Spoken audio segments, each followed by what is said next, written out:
Thank you for stopping by. I appreciate you.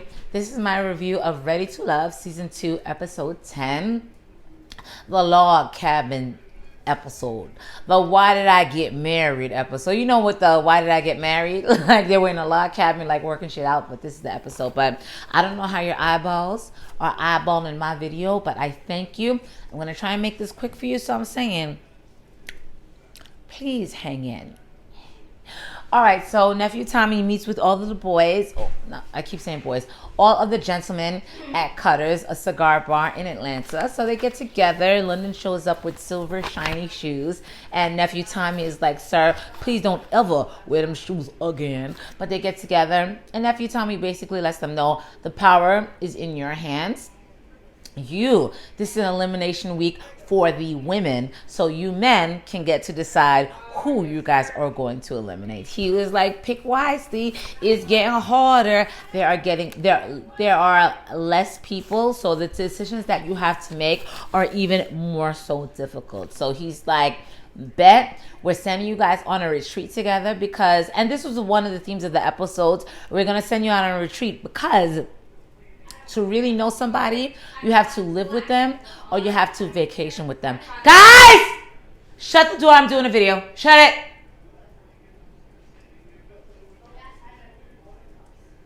Why are you guys acting like you don't know how to shut a door? Shut the door.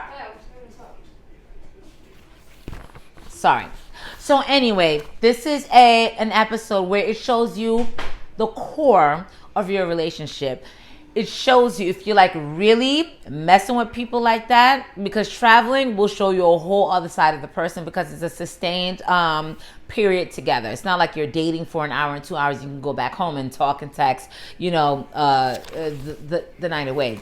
This is kind of like low key living with someone and seeing how someone moves and seeing if there's compatibility there. So I was like, let's go with it. So next scene, everybody's looking all cute, looking all snatched. Oh, London has a really nice figure. She's tall and she's shapely. But anyway, everybody, the men and the women, get together in a black van to make their way up to the log cabin. And I'm like,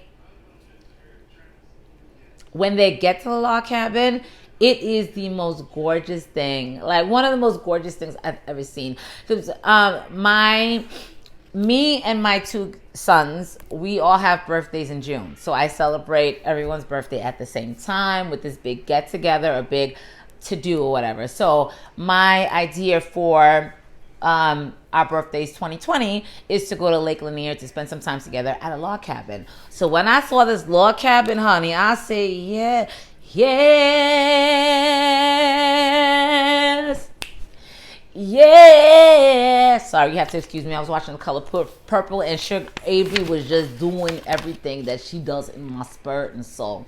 So when I saw this log cabin, I was like, oh my gosh, it looks so gorgeous. Right by the water, these big windows. It was huge. I'm like, oh my God, what a nice way to set these couples up to see what it do, to kind of get to know each other on a more intimate level. So I was here for it. Let me tell you something. You Ready to Love people really know how to put it together very well, because I was like, yes, this is everything it needs to be. So they get to the cabin, everybody's unwinding, looking for rooms, trying to, get their chill on. And the first confessional that we see, or the first thought that we hear, is London. London sees that Alexis is talking to Brent, and London, of course, is not crazy about it. And London's like, throughout this whole journey, I've been trying to center Alexis so that she can focus on us. She hasn't been focusing on us. And now here comes Brent, a whole other element of, her getting distracted. And I do agree with you, London. Alexis has been distracted, but Alexis is playing the game like a man. So she is winning. She's not settling like Divine and trying to put her eggs in one basket at a time.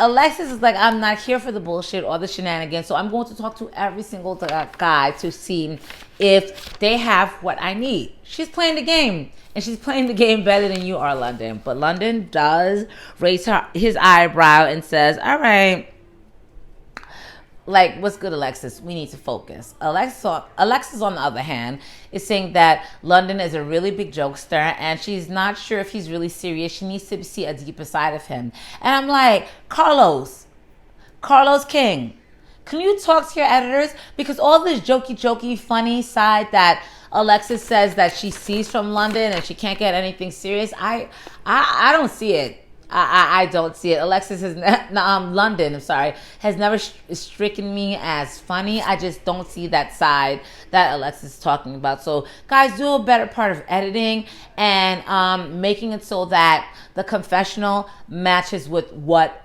we are seeing as viewers. I have not seen that. So that's where they are right now. So then we pan over, Ashima, Tandy, and Darren. They're in the kitchen chilling. Looks like they were cooking some vittles up to eat or whatever. And, the conversation comes up about Darren and who he's interested in. And Darren says, Ashima is my number one. However, I feel a connection with Tandy as well. Now, Tandy is over on the side, unproblematic. I don't know if she was making eggs or stirring up the flour for some pasta or something like that. But, Tandy's playing her position. Ashima gets very upset. Ashima says, oh, what do you mean she's you're straddling the fence. You're straddling the fence. And at that moment, I'm like, Ashima, I think you are doing a little bit too much. I think you're doing a little bit too much because Darren clearly said that you're number one, but he wants to explore the connection with Tandy. Like, what's the problem? Like, and that was the theme of this episode. Like, you girls want these guys to make a choice, ASAP, but this is the journey. This is what you signed up for. You had like 10, 11 episodes that you are contractually obligated to. These guys are going to wait to the 10th or 11th episode to let you know where that connection is. So Ashima kind of went off a little bit and she kind of went left. I felt like at that moment she was kind of doing too much, especially since Tandy was not returning the energy. Tandy was kind of like in her corner like, y'all work it out. So the next scene, is Ashima on the side and then Alexis comes over to talk to her. And I like Alexis. Like I don't think I can fuck with Alexis like that because I can fuck with Divine a little bit more because I can tell I can go to a club with Divine, take mad shots, we can talk mad shit. Alexis is a little bit more serious, but at the same time, she is she's very logical. She understands people's feelings and she's able to read subtext. So Alexis does go to Ashima, says, Ashima, are you okay? They start talking and Alexis brings down Ashima's guard and Ashima basically lets her know that she, in this situation, in this space, she's feeling a little bit vulnerable. She wants someone to say, you are the one and this is it. And Darren is not giving her that energy. And sus, I understand that. But at the end of the day, like, it's a show and it's a game. And just like dating is the biggest game you could ever jump into.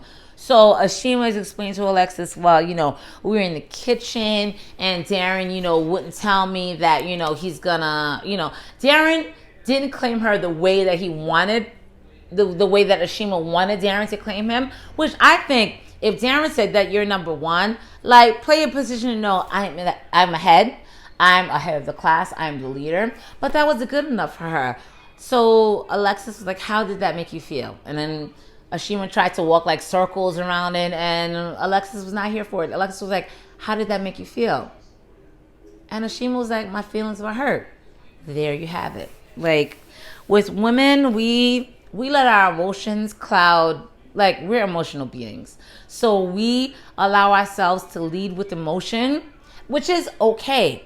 but the emotion should be an indicator of the bigger picture so that we can fix the underlying issues that are going on. So I'm like, Alexis's ability to break shit down and show Ashima exactly where she was coming from. Alexis is very insightful. She is. So the boys, they're by the campfire. They're talking. They're not by the campfire. They're talking. They get together. They're talking, and the conversation of subject is Darren and Ashima. And last week, I was my last review. I was very hard on Darren, and I rightfully so, because that whole doggy situation. The whole ex situation and him going into business for her, I don't like how he handled any of that. But I will say, this review, this episode, I was here for everything that Darren had to give.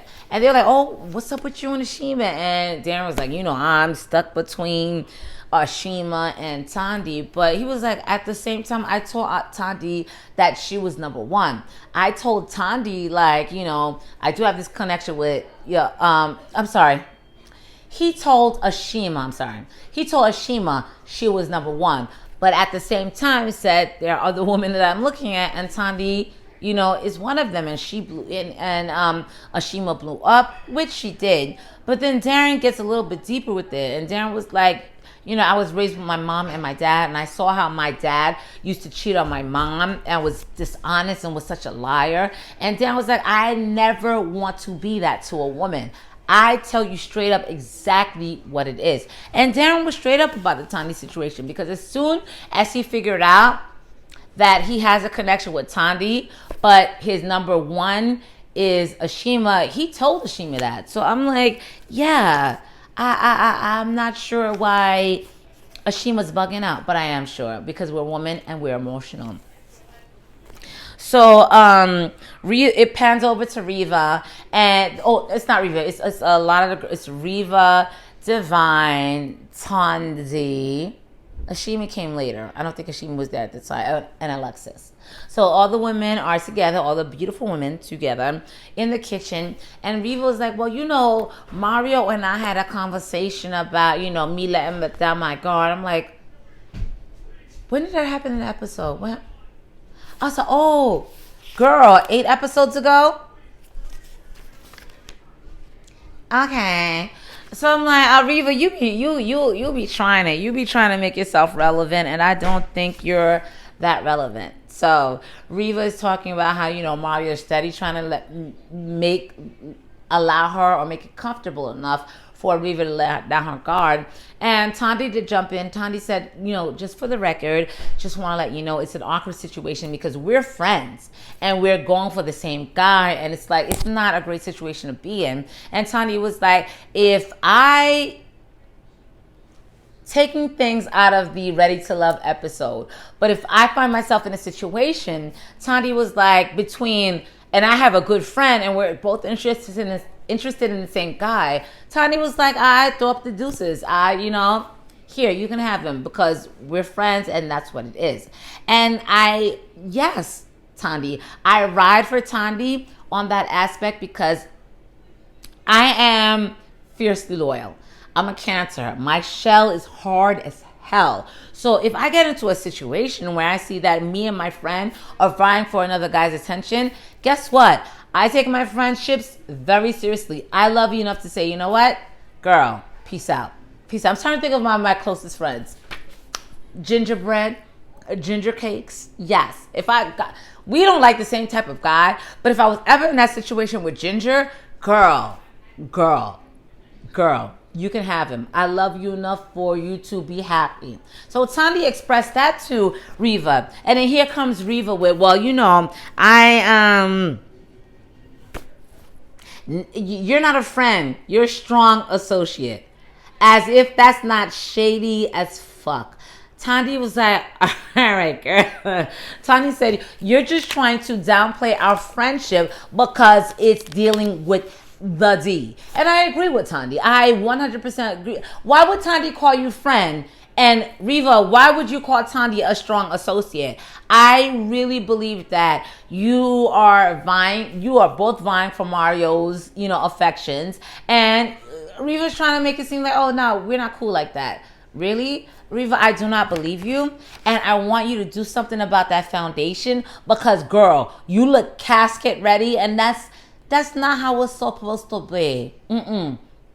Not how it's supposed to be. I need you to talk to the Macy's people, them Sears people that do the makeup on the side. And cause no. I cringe every time I see that damn makeup. Am I wrong? I'm not wrong. Her makeup is off. So I'm like, okay. I'm like, you are shady as hell. So then this big conversation ensues about what real friendship is compared to what associates are. And then Alexis called the shit straight out. And again, I love Alexis. She's straight up. She's like very logistical. Like she's not a very emotional person. Alexis was like, when you call somebody your associate, it's a negative thing. Of course it's a negative thing. It is a negative thing. It means you don't fuck with the person like that. It means you're downgrading the person to another level or another position. They think they play a high position in your life, but you really downgrade them to a lower position. So I'm like, Alexis, thank you for calling out the shade. Thank you for calling out the other bullshit. I don't like Riva. I haven't liked Riva since the way she handled that Carrie situation a few weeks ago. I don't like Riva because she's disingenuous. I don't like Riva because she comes off as a fake friend, a fake everything. I feel like even though this show, Ready to Love, is unproblematic, it's not ratchet, but every show needs a villain. I feel like, to me, Riva is the villain. I don't care for Riva. So that was that. Talking about friendship and what that all entails. I think Riva is full of shit.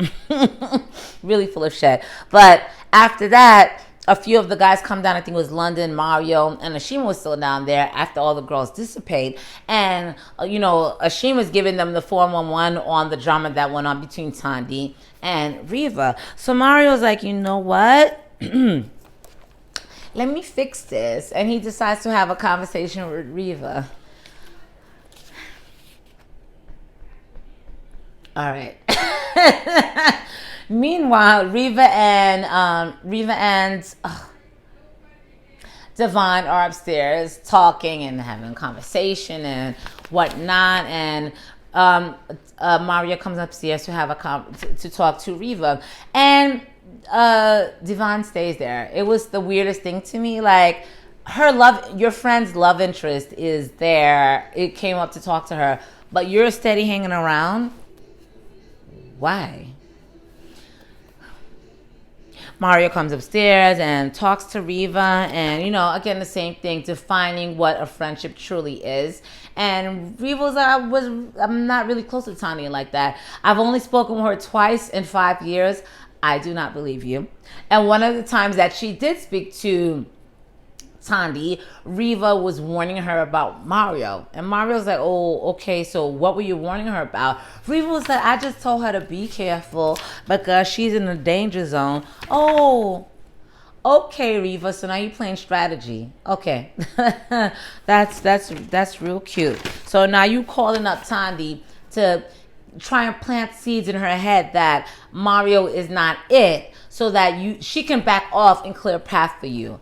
You're a weak bitch, Riva, and I've always thought about that for you. Why don't you be a real woman, and instead of being complacent, go full throttle, go full force for Mario? Oh, you don't have that capacity in you. I'm like, I mean, Riva is weak. So when Mario's like, okay, my mind is blown. You're calling to Tandy to warn her about me, but what about all my other guys who warned me about you, who said, why do I still have your number in my phone when she made me feel like sugar, honey, ice, and the tea with the friends? Like, you didn't defend me. They were like, why are you still messing with this girl? Why is she still, an issue or a subject of conversation? And Mario, I am wondering why she's still an issue of conversation. Because with Mario and Tandy, things are easier.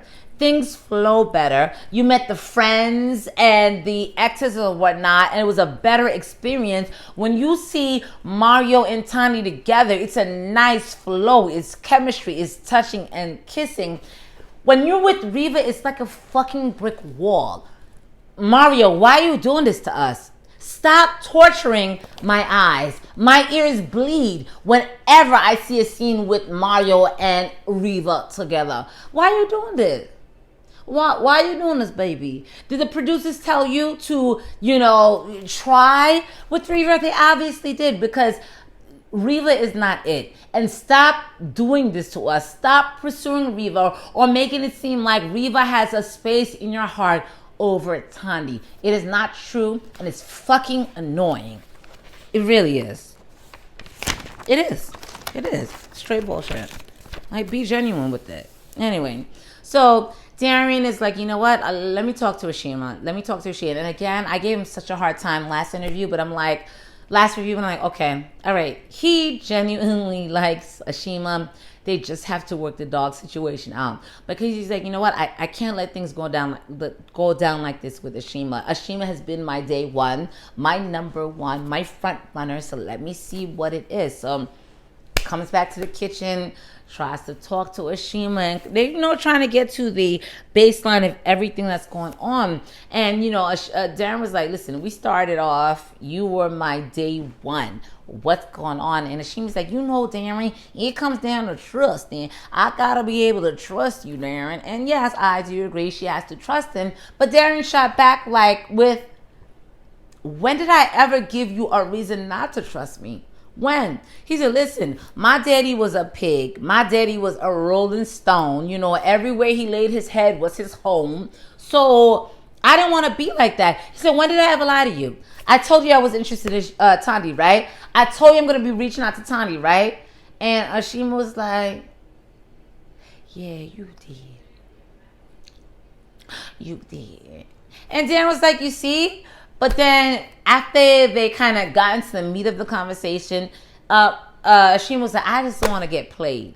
And yes, sis, we're women. None of us want to get played. I feel your energy and I understand that. But at the end of the day, this platform, this show, there's a possibility for playage. It's entertainment. It's dating. You will get played dating. There's not one woman that can tell me they were in the dating scene at one point or other, didn't get played. I don't care if you're Halle Berry pretty. I don't care if you are Nia Long pretty. I don't care if you are Beyonce pretty. You got played. All of them women's at one point in time got played. That is the game. When you open yourself up to date and get to know someone and try to find a life partner, yes, the possibility of the playage is there. So Darren was like, oh, that's your problem. Darren understood. Darren was like, you know what? That's the subtext. That's the foundation of all this craziness. And Darren made it right. He made it right. And at the end of the scene, they kissed and made up. I'm sorry. Darren is no longer a fuck boy. You are no longer a fuck nigga. But you do have to work at the whole dog situation with Ashima. You can't be letting them dogs in her face to lick her when you know she don't like dogs like that. All right. So, Alexis and Brent, they're together. Alexis doesn't know how to play spades. She doesn't know how to play spades. Not being racist, but I'm pretty sure you did not grow up in a black high school, because 98% of black people don't know how to play spades. Brent is teaching her how to play spades. It was a very nice scene. It was a very nice scene because it was balanced. You saw the chemistry. And again, another thing I like about Alexis is that she understands how to feed a man's personality. Brent is very laid back, and she kind of fed that. She wasn't too strong or whatever. And after they're back and forth, Alexis is like, he's definitely a contender because he's giving me more. Alexis feels that Brent is giving her more than London has been giving her. So I'm like, all right, champ. I don't disagree with Alexis on that end. So Mario and London are by the fireplace. Both of these guys are conflicted. And London has a conversation with Mario and lets Mario know he's stuck between Divine and Alexis. And the whole Divine and Alexis thing is kind of like, for me, it's a little bit scripted. But I will say, if I had to lean towards who I think London is really connected with, it is with Alexis. He gives more energy to Alexis. He talks about Alexis more. We see him with Alexis more. And even this episode, like the first thing he said when he got to the lake house was that, he's trying to solidify this thing with Alexis. And here goes Alexis talking to Brent. He doesn't know where Brent came from. Alexis has London's energy more than he does Divine's, which I don't necessarily agree with. Alexis seems too serious to me. Divine seems like a bitch that will kick it, drink, and I love Divine's flirty energy. So, but I will say, if I had to call who London likes more, I would definitely say it is Alexis over Divine. So, Brent, he does go to talk to Divine. And, Divine, he's like, so what's going on? What's good? Divine opens up. She lets her guards down. And Divine was like, this journey is hard, because I find myself liking a lot of the guys or connecting with a lot of the guys that Alexis is connecting with. And here goes Brent. Well, okay, that's well and good, but I am connected, or I will pursue Alexis. He's all right. So I just told you, or I let you in about my vulnerability, which is me competing with Alexis for, all these men, and I don't know what's gonna happen. And the very next thing that you say, Brent, is that you're going to choose or pursue Alexis.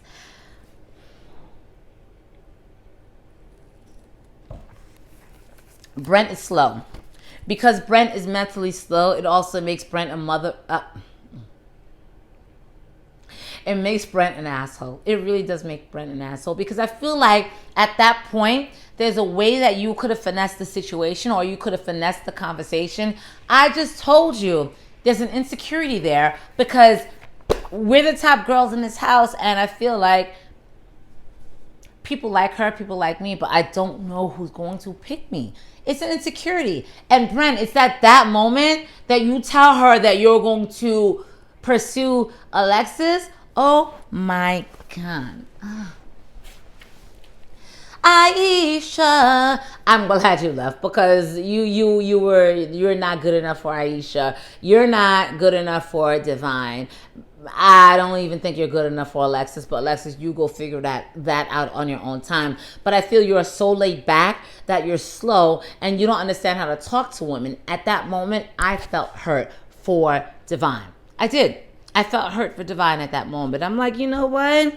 It's entertainment. And Divine took it very well. And Divine was like, what I like about you is that you're straight up. What I like is like you never played the game viciously or whatever. And I'm like, Divine didn't like you enough for her feelings to be hurt. But what I'm saying to you, Brent, fuck you. And I hope you don't end up with anybody.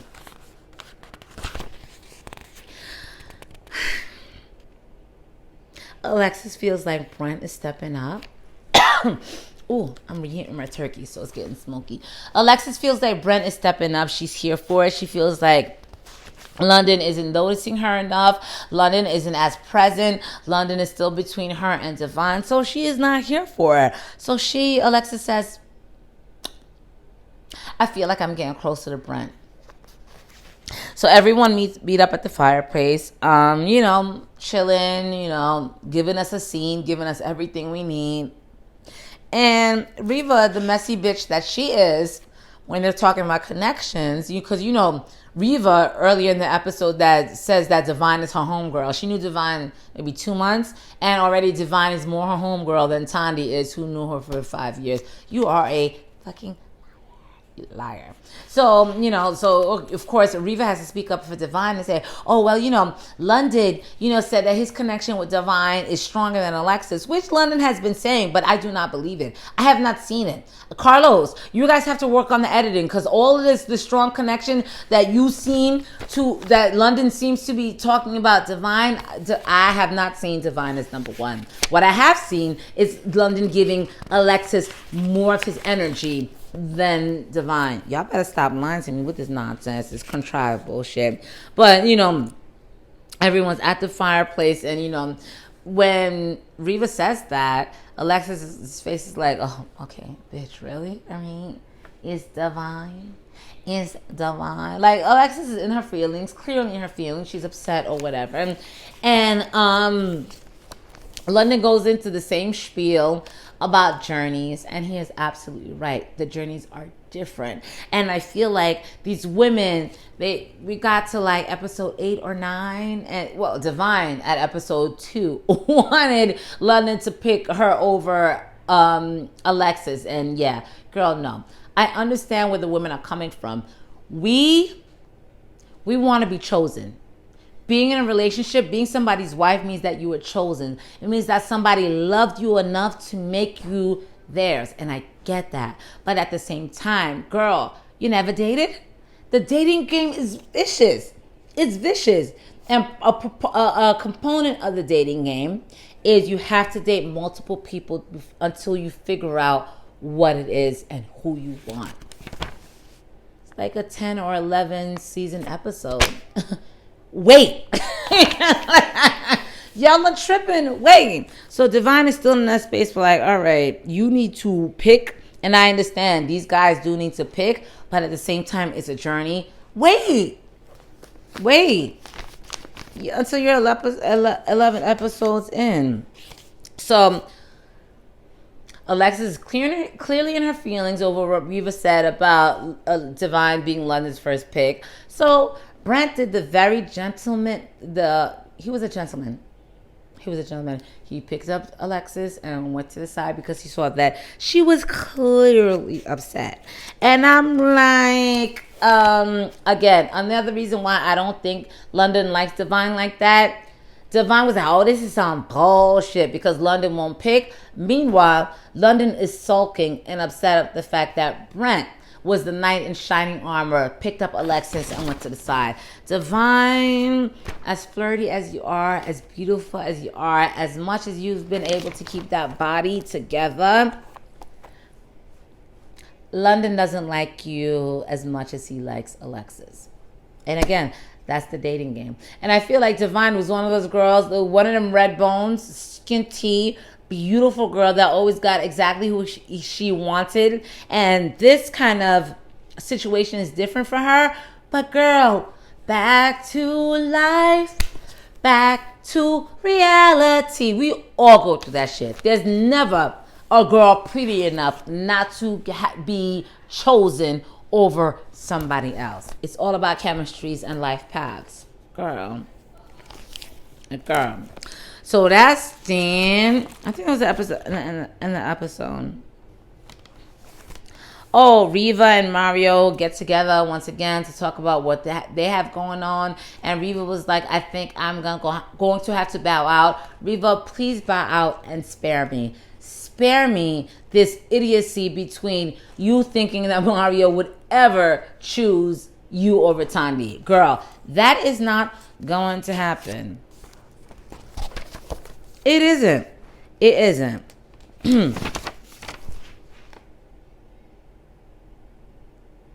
So who got voted off? Which one of the ladies are leaving? No one. Which is straight bullshit. Like, stop trying to extend the shit. It's a great show. You don't have to extend the episodes. I was like, wait, so nobody's getting voted off? Oh my gosh, nephew Tommy, you on some shit. That was it. It was a great episode, but give me closure. Give me closure by sending Riva's ass the hell home. It was a great one, though. Please, if you like what you see, please like, comment, and subscribe. Please comment. Because every time I do these videos, my life, my happiness is when you guys comment so I can comment back. I appreciate every eyeball that is eyeballing this video. Please follow me on Twitter. Beans for Easy. Follow me on Instagram, Beans for Easy. And I write resumes. Email me your resume at vresumewriting@gmail. Let me look at your resume. I'll evaluate it for free, and I'll let you know exactly what you need to work on to make it top notch, to make it a resume that when you send out, people actually call you back. Thank you so much. Please excuse the bun and the wrap. I'm taking my hair down, and that's a process. 4C or Z hair. Shit's a process. Thank you so much. I appreciate it. I'm wishing you the happiest of holidays, the warmest of holidays. Hit me up. Let me know what you thought about my review. Peace.